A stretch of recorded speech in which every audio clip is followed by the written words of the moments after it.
YouTube channel আঙিনা আঙিনায় আপনাকে স্বাগত।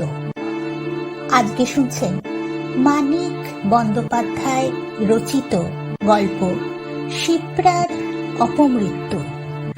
গল্প পাঠে এবং অন্যান্য সমস্ত আয়োজনে আমি স্বাগতা ঘোষ। শুনতে থাকুন শিপ্রার অপমৃত্যু। এবার 36 সালের এই মহাপুজোর সময় পরাশর, শিপ্রা ও অনিন্দিতা পদ্মা তীরের কোকোনদে একত্র হয়েছে। অনিন্দিতার গ্রামে আসবার কারণটির মধ্যে কোনো বিশেষত্ব নেই। তার আত্মীয় স্বজন কয়েক বছর ধরে বসবাস করছেন দেশে। কলেজের ছুটি হলে শিপ্রাও আত্মীয় স্বজনের কাছে এসে থাকতেই ভালোবাসে। পরাশর এসেছে তার বাবার কাছ থেকে কিছু টাকা আদায়ের চেষ্টায়। এবার তার ধারটা হয়েছে বেশি। বৈশাখ থেকে আশ্বিন পর্যন্ত পরপর দুটি সোসাইটি গার্লের বিলাসিতার খরচ জোগানো সহজ কথা নয়। যথেষ্ট কৃপণতা করেও পরাশরের ধার না করে চলেনি। মেয়ে দুটির সঙ্গে একে একে তার বিচ্ছেদ হয়েছে। 6 মাসের মধ্যে 2টি অস্ত্রোপচার। ক্ষতের চিহ্ন অবশ্য লোপ পেয়েছে 1 মাসের মধ্যেই, কিন্তু ধারটা বেঁচে থেকে সুদে বেড়েছে। আগে পরাশরের ভাবনা ছিল না। চিঠি লিখে টাকাটা চেয়ে পাঠালে জবাবে কিছু গালাগালি দিয়ে মধু বোস তাকে টাকা পাঠিয়ে দিত।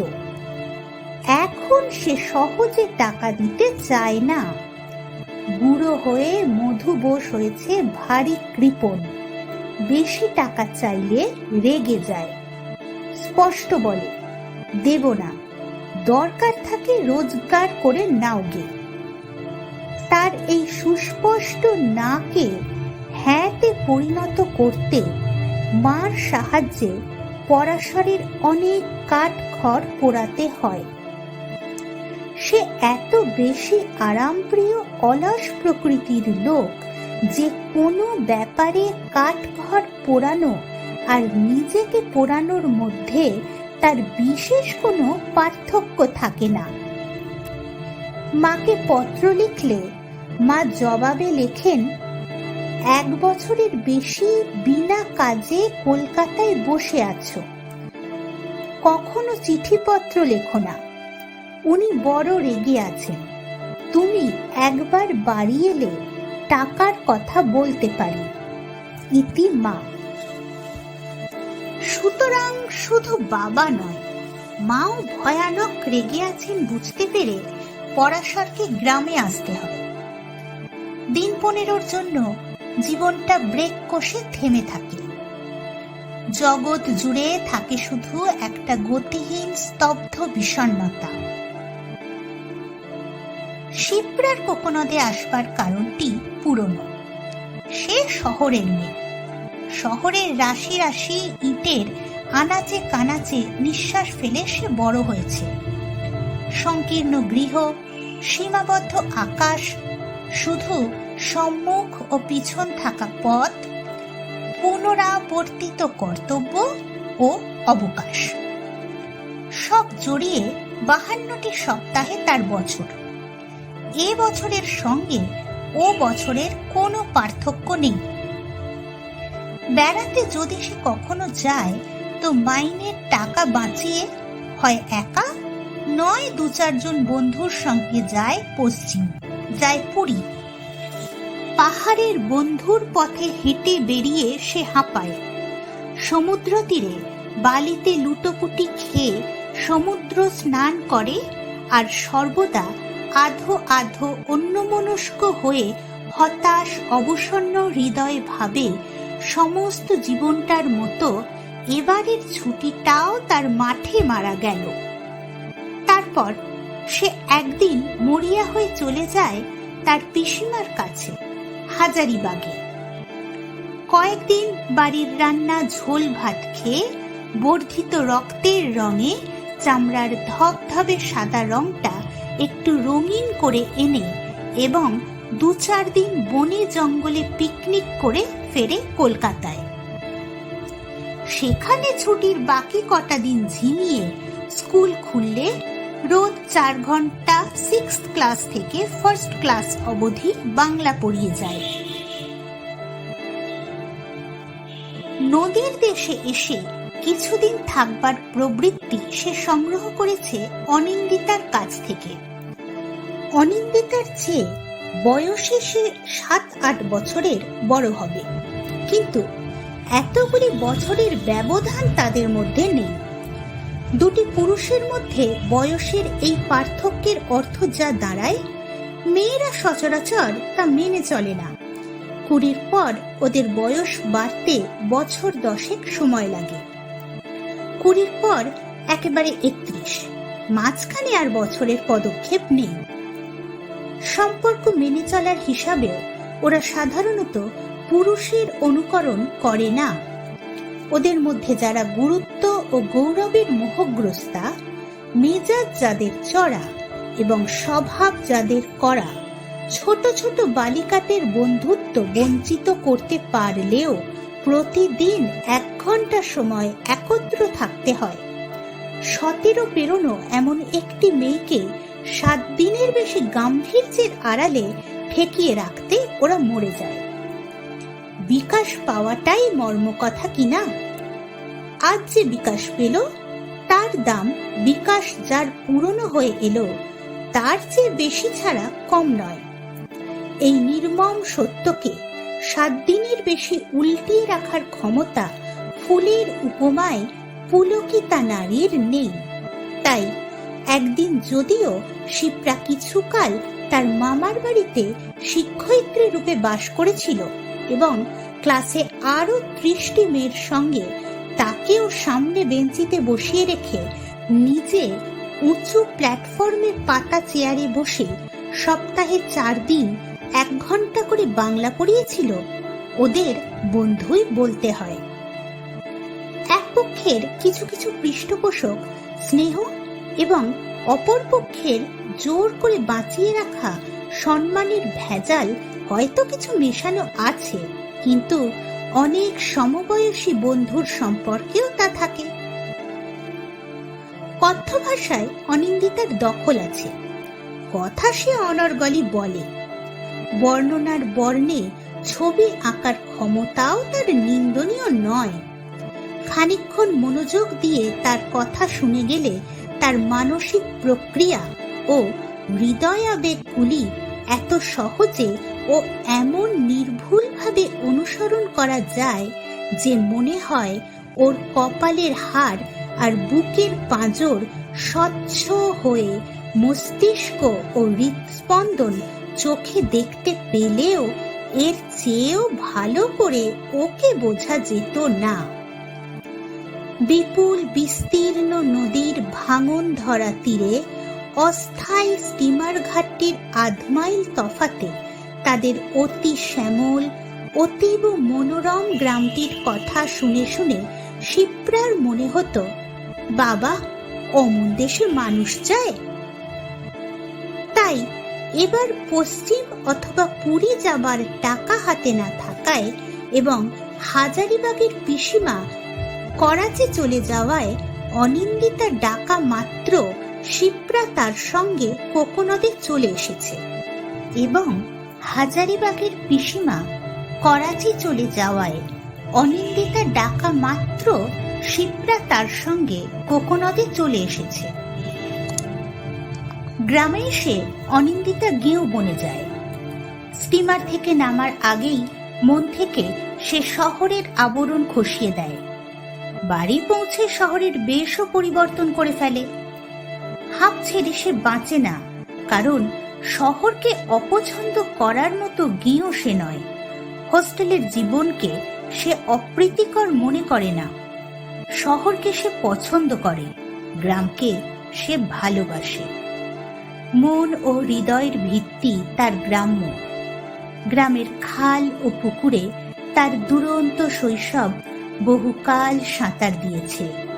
গাছের ডগা থেকে পাখির ছানা পেড়েছে, কলহান্তরিতকে দূর থেকে ঢিল ছুঁড়েছে, আমবাগানের বিনয়ী নির্জনতায় গাছের তলা থেকে শুকনো পাতা ঝাড় দিয়ে পেতেছে খেলাঘর। যে বয়সে আত্মীয়ের সতর্ক রক্ষণাবেক্ষণ ছাড়া সে নিরাপদ নয়, সে বয়সেও পদ্মার মাঝিদের সঙ্গে ভাব করে তাদের সঙ্গে একা নদীর বুকে নৌকায় ভেসে বেরিয়েছে।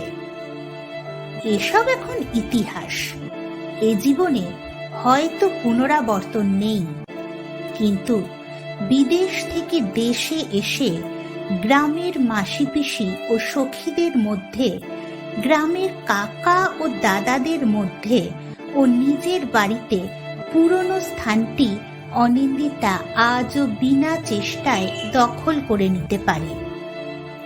গ্রাম্যতা ও কুসংস্কারের বিরুদ্ধে সে কখনো লড়াই করে না। বয়স্কা মেয়েদের করা উচিত নয় এমন দু একটি পুরুষোচিত অকাজ এখনো মাঝে মাঝে করে ফেললেও প্রথা সে সবই মেনে চলে। ঘরে বাইরে কোথাও তার সংস্কার সাধনের প্রয়াস নেই। যা আছে তাই তার ভালো, সে সমালোচনা করে না। ঘরে এসে সে এত বেশি করে ঘরের মেয়ে হয়ে যায় বলে গৃহপ্রবাসী পরাশরের মনে হয় সে একটা অচেনা মেয়ে। কলকাতায় ওর সঙ্গে তার কোনোদিন ঘনিষ্ঠতা হয়নি। ছেলেবেলার প্রায় ভুলে যাওয়া পরিচয় ছাড়া ওর সঙ্গে তার আর কোনো সম্পর্ক নেই। পদ্মা নদীর জল বাতাস দিবারাত্রি পরাশরের গায়ে লাগে, কিন্তু সে বাস করে তার একটি নিজস্ব নিঃসঙ্গতার আবহাওয়ায়। শহরের অনিন্দিতাকে নিয়ে কয়েক ঘন্টা সময় সে অনায়াসে কাটিয়ে দিতে পারে, কিন্তু এখানে গ্রামের স্তিমিত নরনারীর সঙ্গে এমন করে মিশে গিয়ে সময়ের বহু পিছনে পড়ে থাকা এখানকার স্থায়ী স্তব্ধতায় এমন করে ডুবে যায় যে তার সান্নিধ্যের সঙ্গ পরাশর পায় না। সকালে গিয়ে হাজির হলে বলে, বসো, রাঁধছি। রেঁধে কি করবে? পারিবারিক প্রবন্ধ পড়তে বসবে বলে পরাশর চলে আসে। বিকালে অনিন্দিতা বলে, বসো, এদের চুল বাঁধা শেখাচ্ছি। এলো চুলে কত রকম খোঁপা হয়, তাই। পরাশর রেগে বলে, নিজের চুল বাঁধবার সময় পাওনি দেখছি। সময় লাগে না, এই দেখো। নিমেষে চুলগুলি জড়ো করে অনিন্দিতা এলো খোঁপা বেঁধে নেয়। বলে, বসবে নাকি? পরাশর বলে, বসবো, নদীর ধারে, তোমার বাড়িতে নয়। চুল বাঁধা শেখানো শেষ করে অনিন্দিতা নদীর ধারে যায়।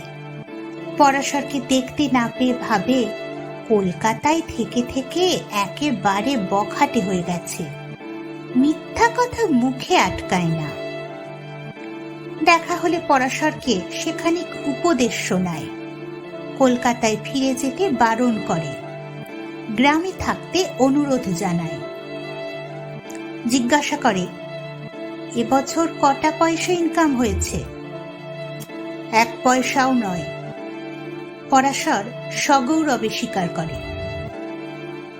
একটা বছর তুমি তবে গ্রামে থাকো, এবার মনের বিষ কেটে যাবে। কলকাতায় যে 3000 টাকা খরচ করছো, সেটা বাঁচাতে পারলেও একটা ইনকাম হচ্ছে ভেবে নিজের ওপর তোমার একটু শ্রদ্ধাও হবে। নিজেকে ঘৃণা করছো বলেই তুমি আরো বেশি গোল্লায় যাচ্ছ, মন্টু। পরাশর গলায় ঝাঁঝ এনে বলে, এরকম উপদেশ ঝাড়তে শিখবে বলেই তোমাকে সংস্কৃত নিতে বারণ করেছিলাম। চালকলা ভোজিতের প্রভাব যাবে কোথায়? তুমি কিছু বোঝো না, তুমি থাকলে আমিও থাকবো। তোমার যতক্ষণ খুশি রোজ আমার সঙ্গে এসে ঝগড়া করো। এবার তাহলে আমার এক্সামিন দেয়া হবে না, কিন্তু তোমার সংশোধনের জন্য তাতেও আমি রাজি আছি। অনিন্দিতার অনুরোধ ও উপদেশ ভাষা ভাষা, ছাড়া ছাড়া, ছেলে মানুষই নয়। তার বলবার ভঙ্গিতেই বোঝা যায় এ বিষয়ে সে অনেক ভেবেছে। কথা বলার ফাঁকে ফাঁকে সে একটু হাসে, একটু আচার অথবা তেঁতুল মাখা মুখে দেয়। কপালের বাঁ দিকে গভীর ক্ষতচিহ্নটি অন্যমনস্ক অভ্যাসে বাঁ হাতের আঙুল দিয়ে ঘষতে থাকে। সরু চেনহাটটি জামার ভেতর ঢুকিয়ে দেয়। তার এই পরিচিত মুদ্রাদোষগুলি তার কথাকে হালকা করতে পারে না। পরাশরকে সে যে প্রলোভন দেখায় তাও জোরালো হয়েই থাকে, কিন্তু পরাশর এত রেগে যায় যে তার প্রলোভনে কাজ হয় না। পরাশর বলে, আগে বিয়ে হোক, এখানে 1 বছর হানিমুন করতে পারি। এই গায়ে বসে 1 বছর কোর্টশিপ চালানো আমার দ্বারা হয়ে উঠবে না। তুমি কিছু বোঝো না, তোমার সঙ্গে মিশেই আমার বুদ্ধি ভোঁতা হয়ে যাচ্ছে। অনিন্দিতা নকল নিঃশ্বাস ফেলে বলে, সেকালের মেয়েরাই ছিল সুখী, কারো মুখের কথায় নির্ভর করে মরতে হতো না। 7টা সমুদ্র, 13টা নদী আর 700 রাক্ষস তাদের পক্ষ হয়ে এমন প্রমাণই আদায় করে নিত একালের সাইকোলজিও যা পারে না। একালের ছেলেগুলি সমুদ্রে পাড়ি দেয় শুধু ডিগ্রির জন্য। কপাল কি আমাদের ফুটো হয়েছে এমনি? কথ্য ভাষায় অনিন্দিতার দখল থাকার জন্য কথাগুলি পরাশরের মর্মে গিয়ে মেধে। তোমার কপাল ফুটো হয়েছে গাছ থেকে পড়ে, আমি ফেলেও দিইনি। অনিন্দিতা বলে, না, তাড়াতাড়ি গাছ থেকে নেমে ধরে তুলেছিলে, আর সেই 18 বছর বয়সে পাকা রাক্ষসের মতো শুষে খেয়েছিলে আমার ফুটো কপালের রক্ত। তুমি মরে গিয়েছিলে ভেবে চুমু খাচ্ছিলাম। তোমার আশেপাশে থাকলে আমাকে অমর হতে হবে। পরাশর তার সমস্ত আভিজাত্য ভুলে চাপা গলায় ধমক দিয়ে বলে, অমর হয়ে তুমি যদি সারা জীবন তপস্যা করো আর মরে মরে আমার 500 জন্ম কেটে যায়, তবু আমার ধারে কাছে থাকবার সুযোগ তুমি পাবে না। অনি কোকোনদে পা দিয়ে ওদের ব্যাপারটা তলিয়ে বুঝে শিপ্রা খুশি হয়ে উঠল। বুদ্ধিটা তার যেন অকস্মাৎ অত্যন্ত তীক্ষ্ণ হয়ে গেল। একটা রাত্রি সে এমন নিবিড় ভাবে চিন্তা করল যে তার ভালো ঘুম হলো না। পরদিন থেকেই এই নিরীহ কোকোনদ গ্রামটিতে সে তার শহরটি রচনা করে নিল। এমন অকস্মাৎ সে গ্রাম ও গ্রাম্যতার বিরুদ্ধে তার আশ্চর্য বিদ্রোহ শুরু করে দিল যে অনিন্দিতার বাড়ির মেয়ে ও পুরুষ, গ্রামের আবাল বৃদ্ধ বনিতা চমকে গেল। আজকালকার দিনে এমন গ্রাম খুব কমই আছে যার 2 মাইল পরিধির মধ্যে দুটো একটা গোল্ড ফ্লেক সিগারেটের দোকান নেই। গ্রামের বুকে শহরের আকস্মিক আবির্ভাবে ভরকে যাবার পাত্র একালের গ্রামবাসী নয়। তারা টিউবওয়েলের জলে চা তৈরি করে খায়। মাথার ওপর দিয়ে এরোপ্লেন উড়ে গেলে চোখ তুলে একবার তাকিয়ে দেখেই কাস্তে ধরে ধান কাটে। কিন্তু শিপ্রাকে ঘিরে এ যে কোন দেশি শহর গড়ে উঠল কেউ তা ভেবে পেল না। মাটির পৃথিবীতে মাটির মানুষ যেসব শহর রচনা করে শহুরে হয়েছে সেসবের সঙ্গে শিপ্রার যেন যোগ নেই। সে যেন আকাশের পরী, কাল বিকেলের ঝড় বৃষ্টিতে আকাশ থেকে খসে পড়েছে। শিপ্রার শাড়ি সম্পদ ছিল প্রচুর। সকালবেলা প্যারাসল হাতে পরী সেজে সেই যে সে বেড়াতে যায়, সারাদিন কয়েকবার বেশ পরিবর্তন করলেও তার বেশে পরিত্বের ছাপ কখনো ঘোচে না। তার চলার ভঙ্গি, তার কথা ও হাসি, তার নাওয়া ও খাওয়া এবং বিশ্রাম সমস্তই এমন অসাধারণ ও অস্বাভাবিক হয়ে যায় যে তার শরীরটা মেয়ে মানুষের রক্ত মাংসে তৈরি কিনা সে বিষয়ে অনেকের সন্দেহ জাগে। প্রাণের প্রাচুর্যে সে যেন ফেটে পড়তে চায়, কি করবে দিশে পাচ্ছে না। গ্রামে পা দেবার 7 দিনের মধ্যেই পূজার ছুটিতে যে কটা কলেজের ছেলে বাড়ির দুধ ভাত খাবার জন্য গ্রামে এসেছিল তাদের একত্র করে সে আড্ডা দেয়, গান শোনায়, নাচ দেখায়, আর আজ একে কাল ওকে নিয়ে অনভ্যস্ত লোকেরও বোধগম্য হয় এমনি ভাবে ফ্লার্ট করে। 7 বছরের মেয়ের অপরিমেয় চঞ্চল উল্লাসে পরাশরের চোখের সামনে ওদের সঙ্গে সে গ্রামের পথে রেস দেয়। গৃহে পরাশরের সান্নিধ্যে সে ওদের কাছে হয়ে ওঠে হরিণীর মতো চপল, রানীর মতো প্রভাবশালিনী, অভিনেত্রীর মতো রহস্যময়ী, প্রবঞ্চিতার মতো সংযত, প্রজাপতির মতো হালকা। তার পাশে অনিন্দিতা বৈদ্যুতিক বাল্বের পাশে প্রদীপের মতো নিভে যায়। শিপ্রার দিকে তাকিয়ে পরাশর চিন্তিত হয়ে ওঠে। নাম ছড়ায়। কলকাতার একটি নগণ্য স্কুল মিস্ট্রেস আশেপাশের 10টা গ্রামে আলাপ আলোচনার বিষয়বস্তু হয়ে দাঁড়ায়।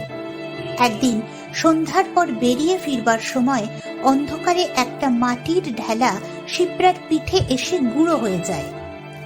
8-10 মাইল দূরের গ্রাম থেকে 2-1 জন তাকে দেখতে আসে। জীবনের 30টা বছর মানুষের মতামতকে সম্মান করে নিরীহ ও ভীরু হয়ে থেকে একটি কাম্য ভবিষ্যৎকে হঠাৎ একদিন গায়ের জোরে সৃষ্টি করার চেষ্টা শুরু করেই শিপ্রার চারদিকে বিস্ময়, কৌতূহল ও কৌতুক পঞ্জীভূত করে দেয়।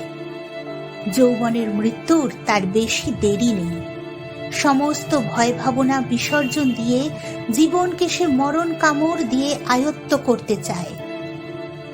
অনিন্দিতার বাবা ছিলেন বিদেশে। অনিন্দিতার মা সভয়ে মেয়েকে বলেন, এ তুই কাকে বাড়ি নিয়ে এলি অনি? অনিন্দিতা চিন্তিত মুখে বলে, ওর বোধহয় নার্ভাস ব্রেকডাউন হয়েছে মা। নার্ভাস ব্রেকডাউন হোক আর যাই হোক, ওকে এবার তুমি যেতে বলো বাছা। 10-12 দিন হয়ে গেল, এখনো কোন লজ্জায় ও পরের বাড়ি পড়ে আছে। দেখি আর 2 দিন। কিন্তু শিপ্রা যাই আরম্ভ করুক, একটা আশ্চর্য সংযম সে আগাগোড়া বজায় রেখে চলছিল। তার সাজগোজ অশ্লীল নয়, তার আড্ডাতে হল্লা হয় না, তার ফ্লার্টিং শুধু কথা ও হাসির। ভোরে ঘুম ভেঙে রাত্রে বিছানায় যাওয়া পর্যন্ত অজস্র খাপছাড়া কাণ্ডে সে সকলকে উত্তেজিত করে রাখে, কিন্তু নিজে সে উত্তেজিত হয় না। তার কথা হয় মৃদু ও সুরে রেশ লাগানো, তার হাসি হয় অপার্থিব একটা অধর ভঙ্গি, তার চলন হয় ঢিমে তালের একটা নৃত্য ছন্দ, এক কাব্যাত্মক আভিজাত্য, খুব উঁচু স্তরের আধুনিক ব্রহ্মাস্ত্রের মতো আত্মরক্ষার জন্য সে পরিস্ফুট করে রাখে। গ্রামের অল্প শিক্ষিত, অল্প আলোকপ্রাপ্ত নরনারীর মধ্যে সে আলোর মতো উদয় হয়েছে। এরা যদি তাকে পছন্দ না করে, সেটা হবে এদেরই সংকীর্ণতা ও কুসংস্কারের দোষ, এদেরই পিছনে পড়ে থাকার পরিচয়। এছাড়াও শিপ্রার আরো একটা চালাকি আছে। অনেক ভেবে কৌশলে সে এই ভাবটাও বজায় রেখেছে যে সে সকলকে মাতায়নি, তাকে নিয়ে সকলে মেতেছে। অনিয়ম ও অসংযম যদি কিছু ঘটে থাকে, তার দায়িত্ব অন্যের, তার নয়। পরাশর প্রথমে দূর থেকে শিপ্রাকে লক্ষ্য করছিল। অনিন্দিতার মধ্যস্থতায় তার সঙ্গে প্রথম যে ভদ্রতার পরিচয় হয়েছিল, মাঝখানে অনিন্দিতাকে খাড়া রেখে এই পরিচয়কে ঘনিষ্ঠ হয়ে উঠতে দেয়নি। কিন্তু অনিন্দিতাকে শিপ্রা একরকম ঠেলে সরিয়ে দিল। অনিন্দিতার ক্ষমতা রইল না পরাশরের সান্নিধ্যে শিপ্রাকে সহ্য করে। শিপ্রার একটি বানানো কথা, এক একটি নকল হাসি তার কানে আর চোখে বিঁধতে আরম্ভ করতেই সে দুজনকে আসর ছেড়ে দিয়ে পালিয়ে গেল। তখন শিপ্রার বন্ধু হয়ে উঠতে শহর বিরোহী পরাশরের সূর্যকে বার তিনেকের বেশি অস্ত যেতে হবে না। পরাশরকে শিপ্রা যখন সকালে প্যারাসল হাতে বেড়াতে যাবার সময়, অপরাহ্নে বসে গল্প করার সময়, সন্ধ্যায় নদীর ধারে নির্জনতা উপভোগ করার সময় এবং রাত্রে গান শোনাবার সময় কাছে রাখার শক্তি অর্জন করলে কলেজের ছেলেগুলিকে সে তখন বিদায় করে দিলে। চিরবিদায় নেয়া সেসব ছেলে মানুষগুলির পক্ষে সম্ভব ছিল না। তাদের চিরবিদায় দেয়া শিপ্রাও ভালো মনে করেনি। পরাশর সর্বদা একেবারে একা থাকলে তার মতো ভয়ঙ্কর শহুরেকে খুশি করে রাখতে পারার ক্ষমতা তার নেই, এ কথা শিপ্রা ভালো করেই জানত। তাই বিদায় করে দিলেও ওরা যে পরিমাণ আসা যাওয়া বজায় রাখল, শিপ্রা সেটুকু গ্রহণ ও অনুমোদন করল। পরাশর বোকা নয়, সে সব বুঝতে পারে। শিপ্রাও বোকা নয়, পরাশর যে সব বুঝতে পারছে এটা বুঝতে পারে সে। কিন্তু পরাশর তার ভানকে গোপন করলেও শিপ্রা এ বিষয়ে কোনো ছলনার আশ্রয় নেয় না। তার জটিল মস্তিষ্কগত হৃদয়াভিযানে তাই একটি মনোরম সারল্যের ছাপ পড়ে। পরাশরের তা ভালো লাগে। এদিক দিয়ে সে একটু দুর্বল, বোহেমিয়ান। বুদ্ধি দিয়ে গড়ে তোলা ভালোবাসার মধ্যেও সে একটু বোকামি, একটু সরলতার খাদ পছন্দ করে। তার রঙিন কাগজের ফুলটির অন্তত চেহারায় আসল ফুলের মতো হওয়া চাই।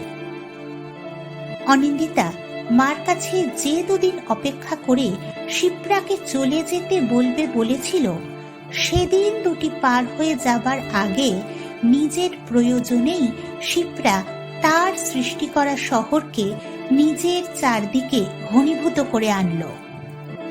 বাইরে সাধারণের কাছে সে যতটুকু প্রকাশ করতে লাগলো তা প্রশংসনীয় না হলেও এত বেশি নিন্দনীয় নয় যে সেজন্য তাকে বাড়ি থেকে তাড়িয়ে দেওয়া যায়।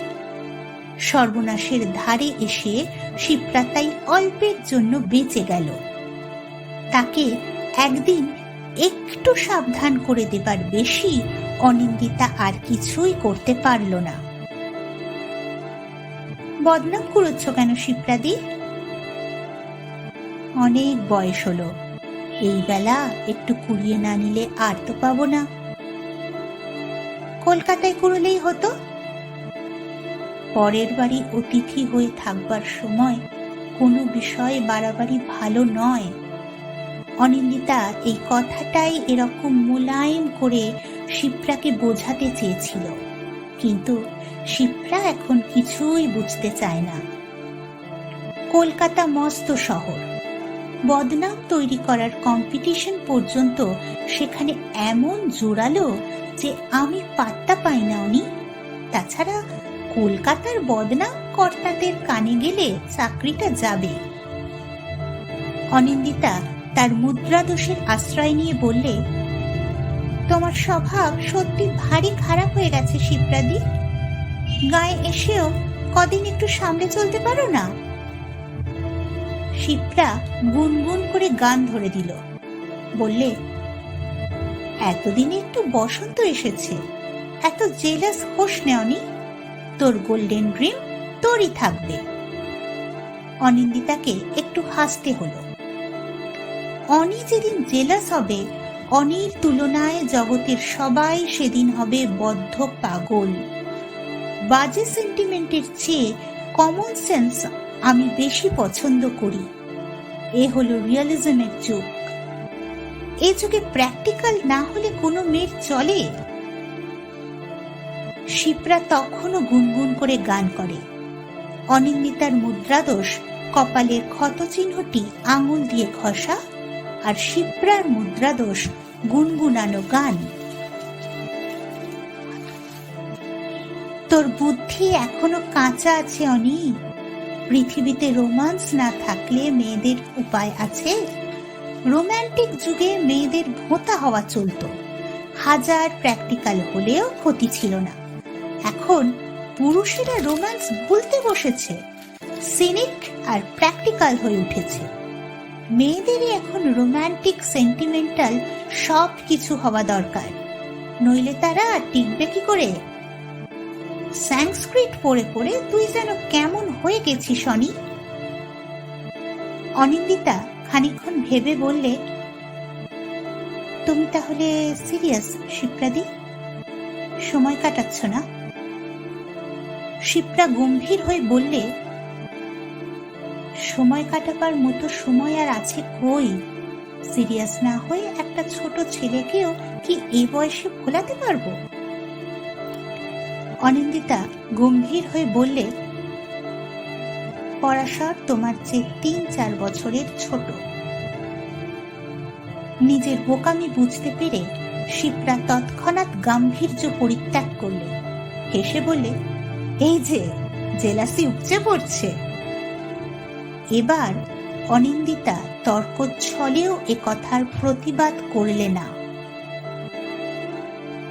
নিজের সম্বন্ধেও অনিন্দিতা কখনো মিথ্যা কথা বলে না, অন্তত তার ধারণা তাই। অর্থাৎ সাধারণ সুস্থ মানুষের মতো নিজের সম্বন্ধে সে অনেক ভুল ধারণা পোষণ করে। শিপ্রা সম্বন্ধে পরাশরের সঙ্গে একদিন সে অত্যন্ত নির্মমভাবে আলোচনা করলে। এতে অপমানের প্রশ্নটা খুব বড় বলে এই নির্মমতার প্রয়োজন ছিল। বিশেষত সংক্ষেপে তার জেরাকে এড়িয়ে যাবার চেষ্টা করে পরাশর ব্যাপারটাকে আরো জটিল করে তুললে। অনিন্দিতা অশ্রু গোপন করে বললে, আজ পর্যন্ত তুমি অনেক অন্যায় করেছ, কখনো কিছু গোপন করার চেষ্টা করনি বলে তোমাকে শ্রদ্ধা করতাম মন্টু।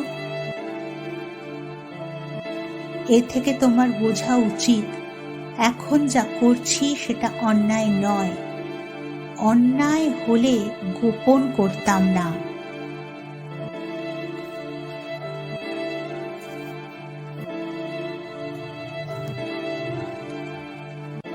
অন্যায় কি? তুমি পাপ করছো। পাগল, এ হলো ভালোবাসা। ভালোবাসা অতি পবিত্র জিনিস, স্বর্গীয়। পরাশর তার বাছা পোশাকি হাসিটি হাসল। যদি কখনো কাউকে ভালোবাসো অনি, তাহলে জানতে পারবে ভালোবাসা কত উঁচু স্তরের জিনিস।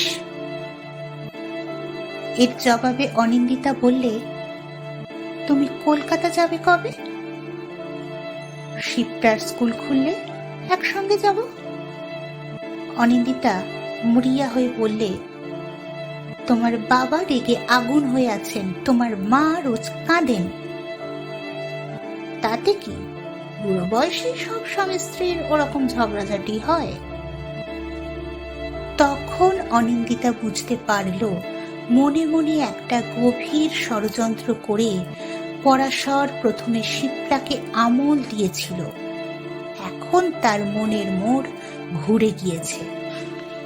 প্রথমে চেষ্টা করে পরাশরের ষড়যন্ত্রকে সফল হতে দিলে শিপ্রার উন্মাদ অভিযান ব্যর্থ করা যেত, কিন্তু সে সুযোগও এখন আর তার নেই। এতকাল সে যে পরাশরের অবাধ্যতা করেছে তার একটা নাটকীয় প্রতিশোধ নেবার সম্ভাবনায় পরাশর অন্ধ হয়ে গিয়েছে। পুরাতন যুগের ব্যর্থ প্রেমিকের মতো শুধু কথায় নয়, কাজেও সে আত্মহত্যা করে ছাড়বে। কিন্তু বেশি প্রতিবাদ ভালো নয়। অনিন্দিতা চুপ করে গেল। নদী তীরে শারদীয় কাশগুচ্ছের এবার অভাব হয়েছে। আকাশের টুকরো টুকরো রূপালী মেঘ মানুষের মনোবাসনার মতো শিথিল মন্থর গতিতে ভেসে বেড়ায়।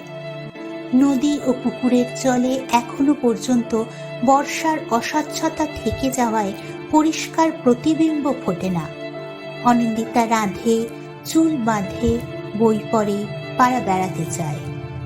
পরাশর ও শিপ্রার গোপন পরামর্শ অফুরন্ত হয়ে থাকে, গোপন অভিপ্রায়ের সীমা কণ্ঠের তলদেশে, কিন্তু গোপন আলাপ দিক দিগন্তে ছড়িয়ে যায়। অনিন্দিতা শুনতে পায় আগামী উৎসবে পরের বারেই রাত্রেতেই রক্তকরবী অভিনয় হবে।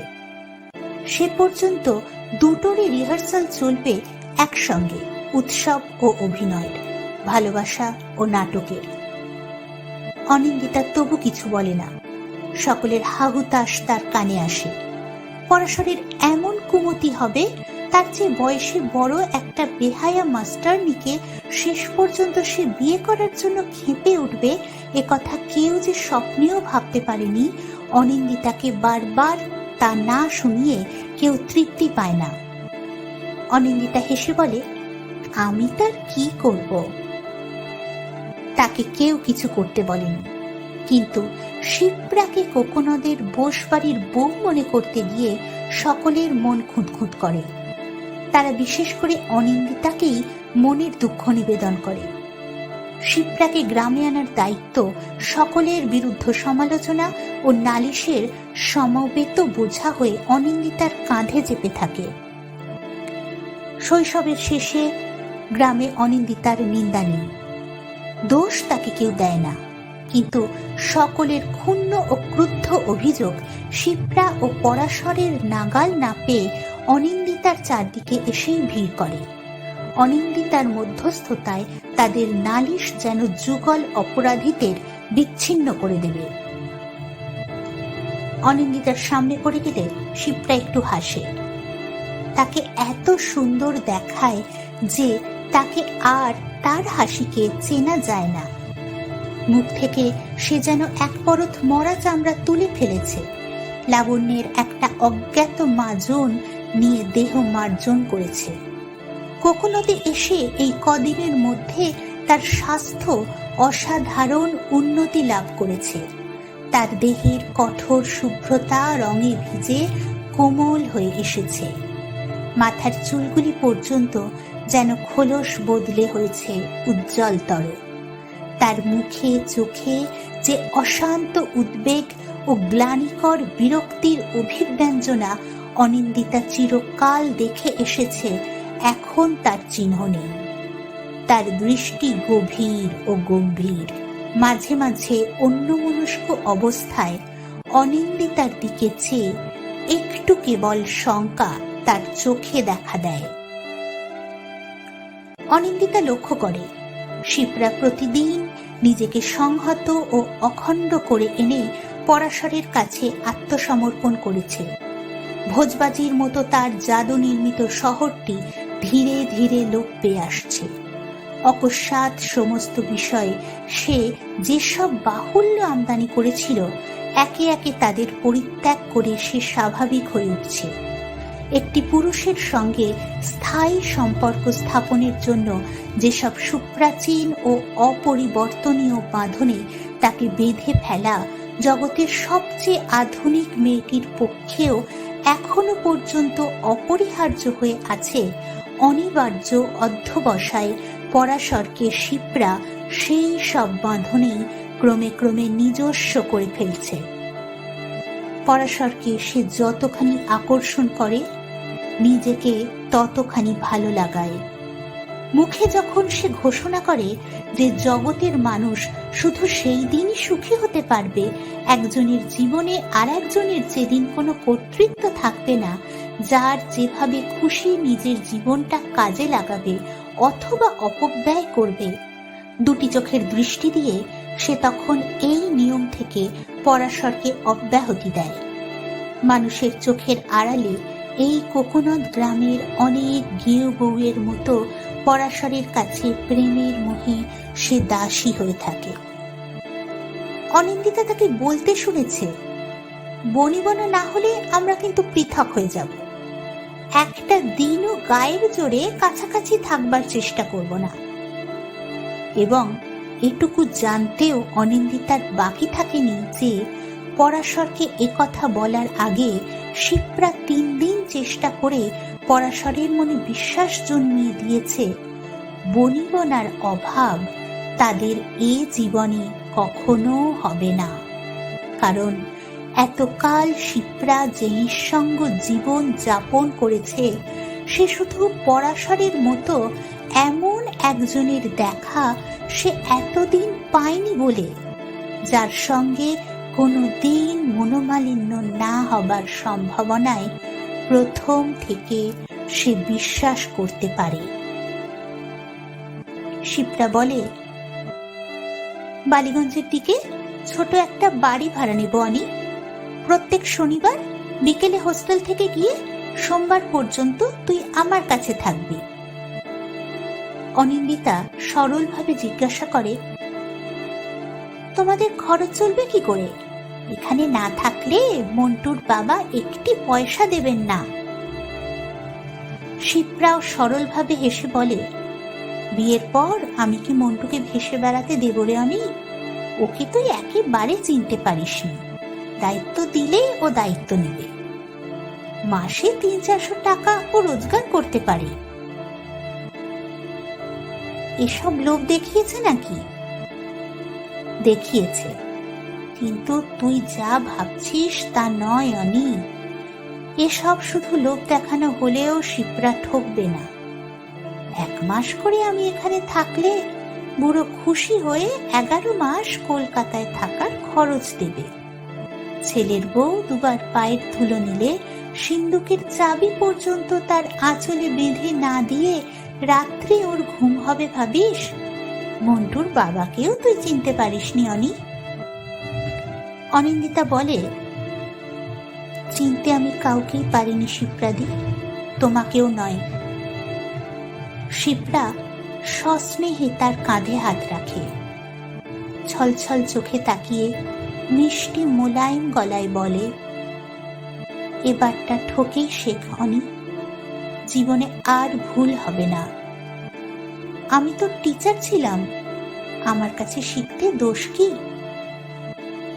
অনিন্দিতা কাঁধ থেকে তার হাত নামিয়ে আঙুলগুলি মুঠো করে ধরে, হাসি মুখে বলে, তোমায় ভালো রকম গুরু দক্ষিণা দেব শিপ্রাদি। শিপ্রা বলে, আমার সঙ্গে কনসাল্ট করে দিস। 2 জায়গা থেকে একরকম প্রেজেন্ট পেলে বিশ্রী লাগে। ছাড়, হাত ছাড়, আংটিটা বিচ্ছে।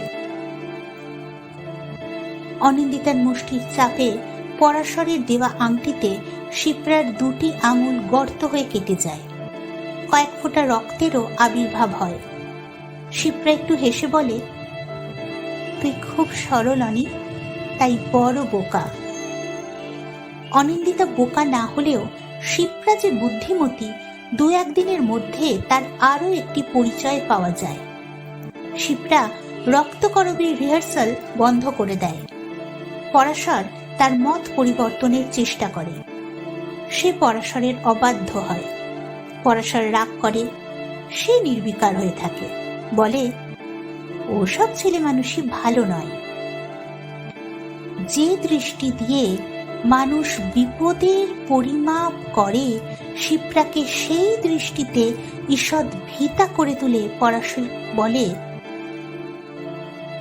তুমি শেষ পর্যন্ত অনিন্দিতা হয়ে উঠবে না তো শিপ্রা? শিপ্রা থাকাই সহজ। শিপ্রার এই আশ্বাসকে অনিন্দিতা যেচে সমর্থন করলে। পরাশরকে সে অভয় দিয়ে বললে যে শিপ্রার যতটুকু স্বাভাবিক সেটুকু কৃত্রিম। পরাশরের চিন্তার কারণ নেই। কোনো দেশে শিপ্রা পাগল হয়ে গিয়েছে। একবার পাগল হয়ে মানুষ যদি বা মাঝে মাঝে শ্রান্ত হয়ে পাগলামি স্থগিত রাখে, পাগলামি তার জীবনে কখনো ঘোচে না। চিরজীবন উন্মাদিনী থেকে শিপ্রা পরাশরের জীবনকে ভরপুর করে রাখবে। পরাশর সভায় বললে, তোমার মন্তব্যে সার্কাজম নেই তো অনি? না, খাঁটি শুভানুধ্যায়ীর মন্তব্য বলে গ্রহণ করো। পরাশর আত্মগোপন করে বলে, জীবনটা তাহলে জমবে। বরফের মতো ঠান্ডা আর শক্ত। তাই বা মন্দ কি, বরফ দিয়ে আইসক্রিম হয়, পাথর চিরকাল পাথর। এমনিভাবে হেঁয়ালিতে কথা বলার জন্য তাদের মন খারাপ হয়ে যায়। শিপ্রাকে সঙ্গে নেবার কথা ভুলে গিয়ে পরাশর একা চলে যায় পুকুরে। পুকুরের মাঝখানে সাঁতার দেবার চেষ্টা না করে চোখ বুজে চিত হয়ে ভাসে। অনিন্দিতা শিপ্রাকে পরাশরের গন্তব্য স্থানের সন্ধান বলে দিয়ে অবেলায় বাড়ির পাশের পুরো জমিটাতে ইজেল খাড়া করে ছবি আঁকতে আরম্ভ করে। একটি একটি করে দিন চলে যায়। কোকোনদের আকাশে শুক্লপক্ষের চাঁদটি কলায় কলায় বাড়তে থাকে। পূর্ণিমার আগের রাত্রে পরাশর ও শিপ্রার বিবাহের সময় স্থির হয়েছে বলে চাঁদের নৈশ বৃদ্ধিতে অনিন্দিতা মৃদু কৌতূহল বোধ করে। শিপ্রা তার হাজারিবাগের পিসিমাকে পত্র লিখেছিল। পত্রে সে প্রস্তাব করেছিল যে পিসিমা যদি কলকাতায় এসে তার বিয়েটা দিয়ে দেন তবে বড় ভালো হয়। পিসিমা চিঠির জবাবে লিখেছেন, তার বড় টাকার টানাটানি, কলকাতায় বাড়ি ভাড়া করে শিপ্রার বিয়ের আয়োজন করার সঙ্গতি তার নেই। শিপ্রা টাকা পাঠালে ব্যবস্থা করতে পারেন। শিপ্রা নিঃসংকোচে এ চিঠি পরাশরকে দেখিয়েছে। পরাশর বলেছে, তাই তো। তখন শিপ্রা বুদ্ধি খাটিয়ে এক উপায় উদ্ভাবন করেছে। কোকোনদের বিয়ে হতে কোনো অসুবিধা নেই। তার উদ্ভাবিত উপায়ের মর্ম কথাটি এই, এবং কোকোনদেই যদি বিয়ে হয়, অনিন্দিতার বাড়িতে না হলে তাকে বিশেষ অপমান করা হবে। এ বিয়ে যে হচ্ছে, অনিন্দিতাই কি তার কারণ নয়? তাছাড়া সে তাদের দুজনেরই বিশিষ্ট বান্ধবী। প্রস্তাবটা যে অনিন্দিতার দিক থেকেই ওঠা উচিত ছিল, এটা খেয়াল করে তারা দুজনেই অস্বস্তি বোধ করে, কিন্তু মুখ ফুটে কেউ কিছু বলে না। পরাশরের বাবা ও মা শেষ পর্যন্ত মত দিলেও এ বিয়ে তারা অনুমোদন করেননি। গম্ভীর উদাসীন হয়ে আছেন। পাত্রপক্ষে বিয়ের আয়োজনও অনিচ্ছুক মন্থর গতিতে চলেছে। পাত্রীর এক পিসিমা পৃথিবীর কোথাও আছে এবং পাত্রীপক্ষে যতটুকু আয়োজন দরকার তিনিই তা করবেন, এমনি একটা আভাস পেয়ে পরাশরের আত্মীয় স্বজন চুপ করে আছে। এখন এই পক্ষের ব্যবস্থার ভারটাও তাদের নিতে বলার সাহস পরাশরের নেই। শিপ্রা ইচ্ছা করলে এই অসুবিধা রদ করতে পারত। দুটি সুব্যবস্থা সম্ভব ছিল।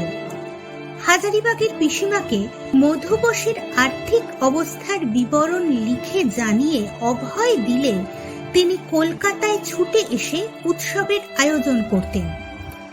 কলকাতায় শিপ্রার কয়েকটি বন্ধু আছে।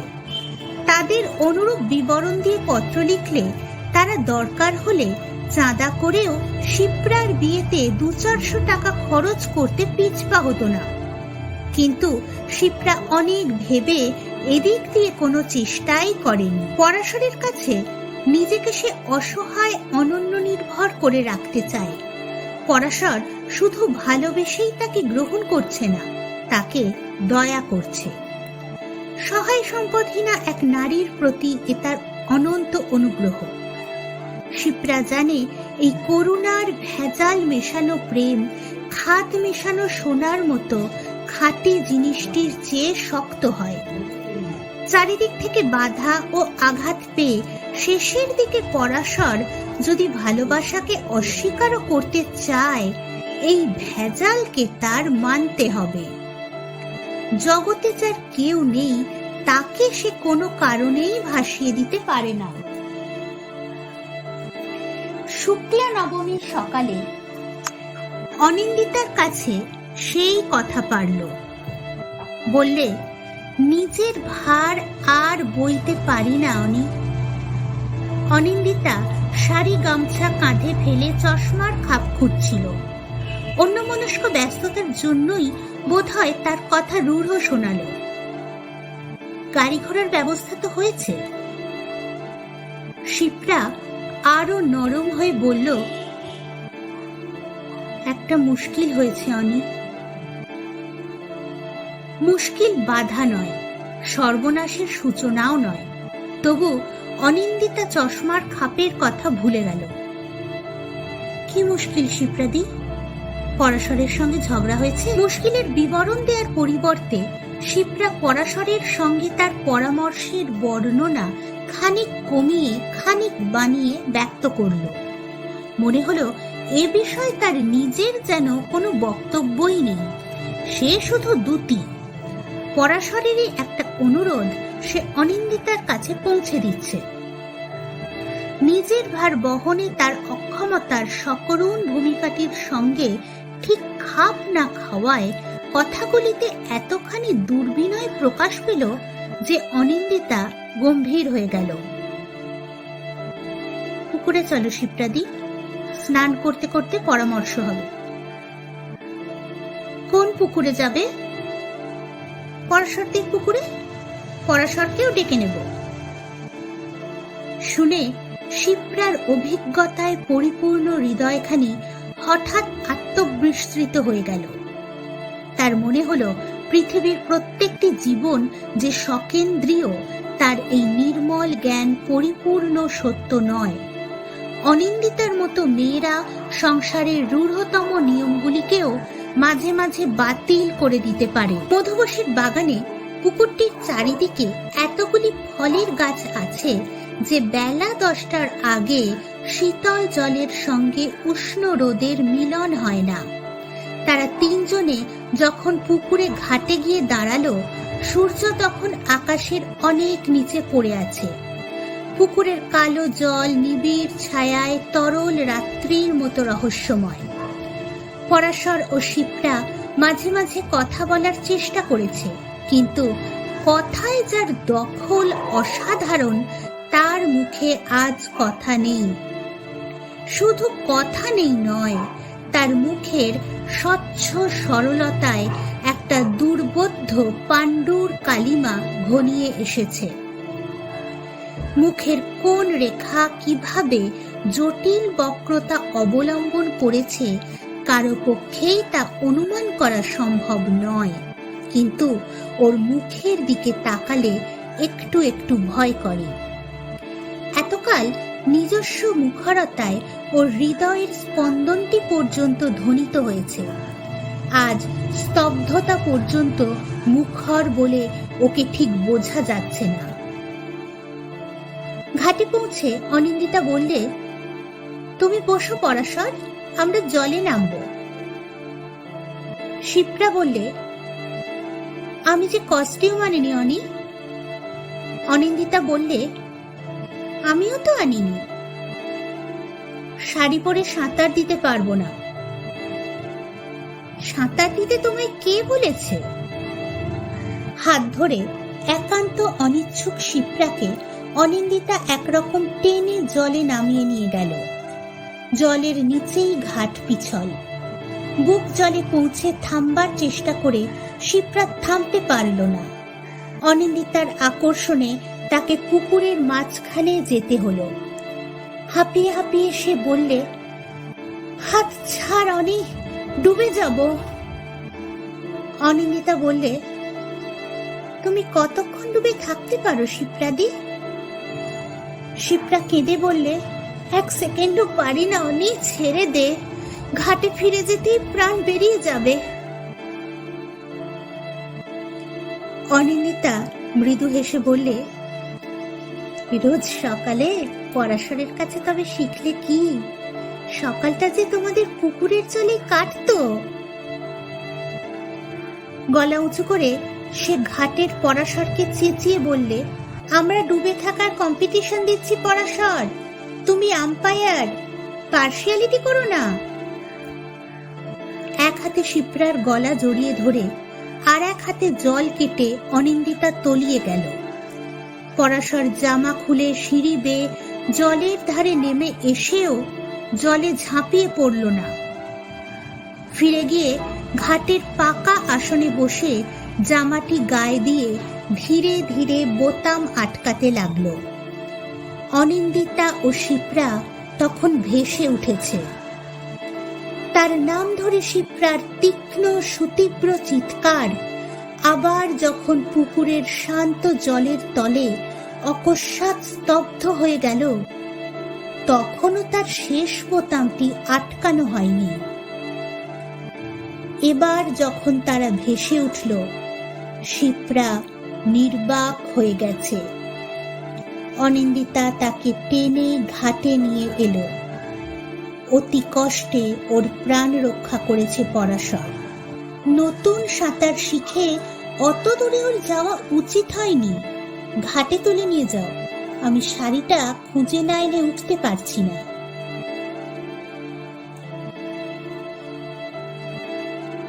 পরদিন শিপ্রাকে স্টিমারে তুলে দিয়ে অনিন্দিতা বললে, সত্যি বলছি শিপ্রাদি, তুমি ডুবে যাচ্ছ পরাশর তো বুঝতে পারেনি।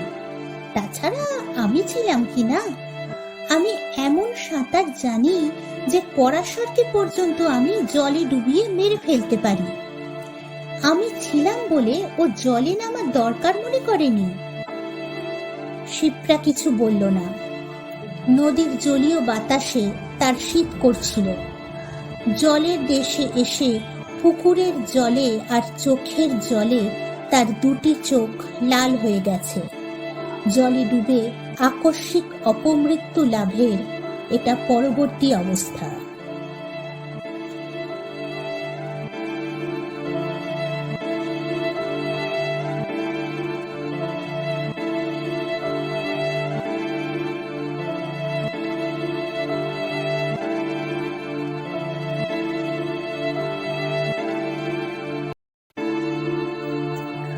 শুনছিলেন শিপ্রার অপমৃত্যু।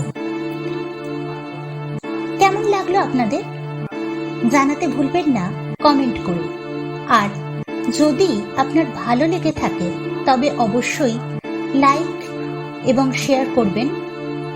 আর ভবিষ্যতে এরকম আরো গল্প পাঠ, কবিতা পাঠ এবং গান শুনতে চাইলে অবশ্যই সাবস্ক্রাইব করুন এই ছোট্ট উদ্যোগ ইউটিউব চ্যানেল আঙিনা আঙিনা। ধন্যবাদ।